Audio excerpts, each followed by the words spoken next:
Buenas noches, profesor. Buenas noches, compañeros. Soy el estudiante Pablo Jesús Olipeteño de la Facultad de Derecho de la UTP. En esta oportunidad les voy a hablar acerca de mi tarea académica 1.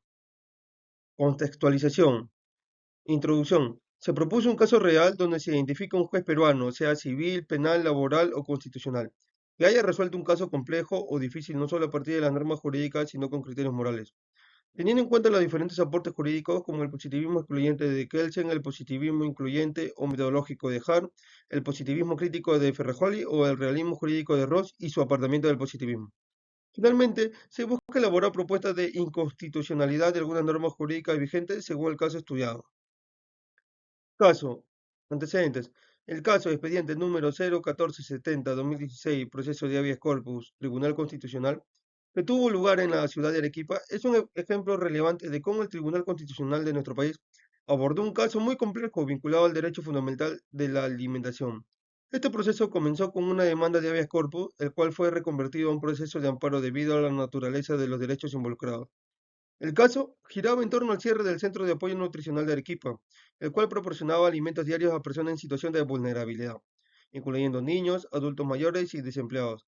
La clausura del comedor ocurrió tras finalizar la concesión del local por parte del Ministerio de Salud a la Beneficencia Pública de Arequipa.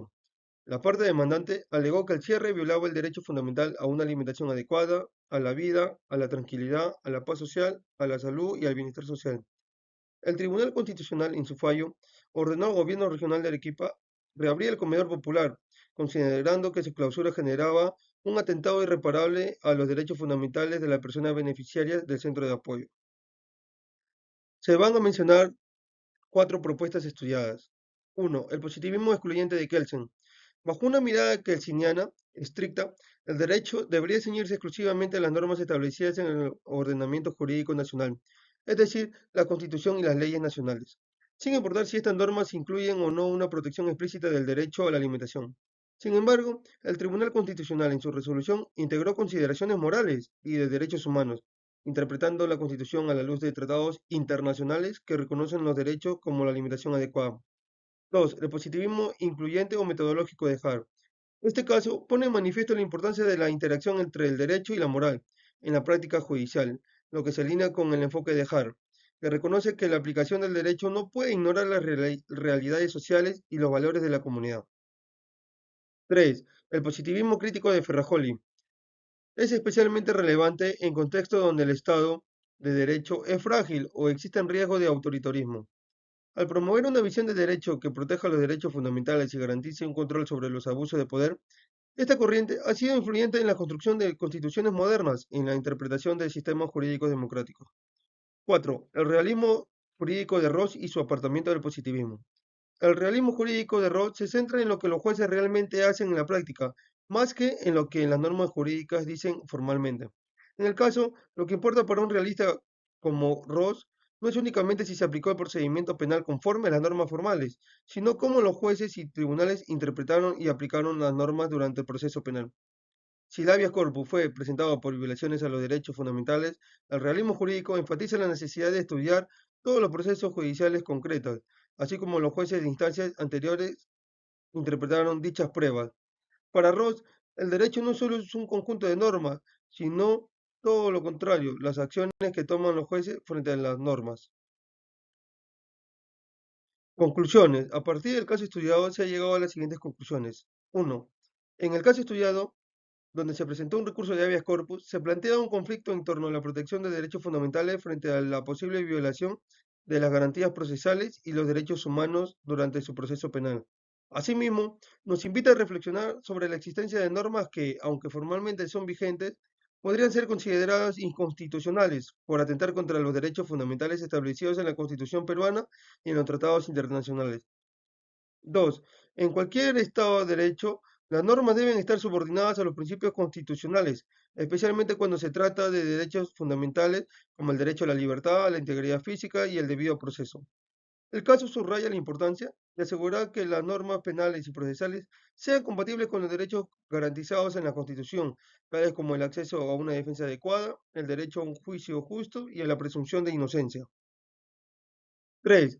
El caso y el análisis evidencia la necesidad de fortalecer las garantías del debido proceso en el sistema penal peruano, Si el habeas corpus fue interpuesto para corregir abusos o violaciones en el procedimiento, es posible que algunas normas procesales no estén brindando una protección adecuada a los derechos de los acusados.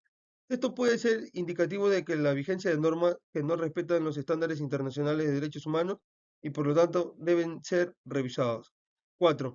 El Tribunal Constitucional tiene la responsabilidad de proteger los derechos fundamentales de todos los ciudadanos. Sin embargo, el caso también puede evidenciar limitaciones en el acceso efectivo a la justicia constitucional, especialmente si el habeas corpus no logra corregir las violaciones de derecho. La existencia de normas inconstitucionales o la aplicación errónea de normas constitucionalmente válidas puede agravar las injusticias dentro del sistema penal. De acuerdo al caso estudiado, se ha llegado a las siguientes propuestas de solución. 1. En cuanto a las propuestas de solución, es fundamental llevar a cabo una revisión constitucional exhaustiva de todas las normas penales y procesales que se encuentren vigentes, con el fin de identificar aquellas que vulneran los derechos fundamentales. El Tribunal Constitucional, junto con otros organismos competentes, deberían establecer mecanismos periódicos de evaluación de las normas que impactan en el derecho a la libertad y el debido proceso y declarar inconstitucionales a aquellas que no cumplen con los estándares constitucionales. 2. Se debería asegurar que las normas procesales garanticen el derecho a una defensa adecuada y que ningún acusado sea privado de su libertad sin juicio justo, implicando reformas en la legislación penal para corregir las deficiencias como la falta de acceso a un abogado defensor o a las detenciones arbitrarias, que pueden ser consecuencia de normas ambiguas o excesivas. 3. Promover una reforma legislativa que incorpore de manera explícita los principios de derechos humanos y protección de los derechos fundamentales en las normas que regulan los procedimientos penales, lo que implica revisar las normas que permiten la detención preventiva excesiva o procedimientos que limitan la defensa adecuada, asegurando que la legislación nacional se alinee con los compromisos internacionales de nuestro país en materia de derechos humanos. 4. Se debería establecer un sistema de monitoreo judicial que permita verificar si las decisiones de los jueces respetan los derechos constitucionales de las personas. Esto no solo ayudará a prevenir abusos, sino también se va a identificar patrones de decisiones judiciales que pueden estar basadas en normas constitucionales, inconstitucionales o en interpretaciones erróneas de la ley. Muchas gracias.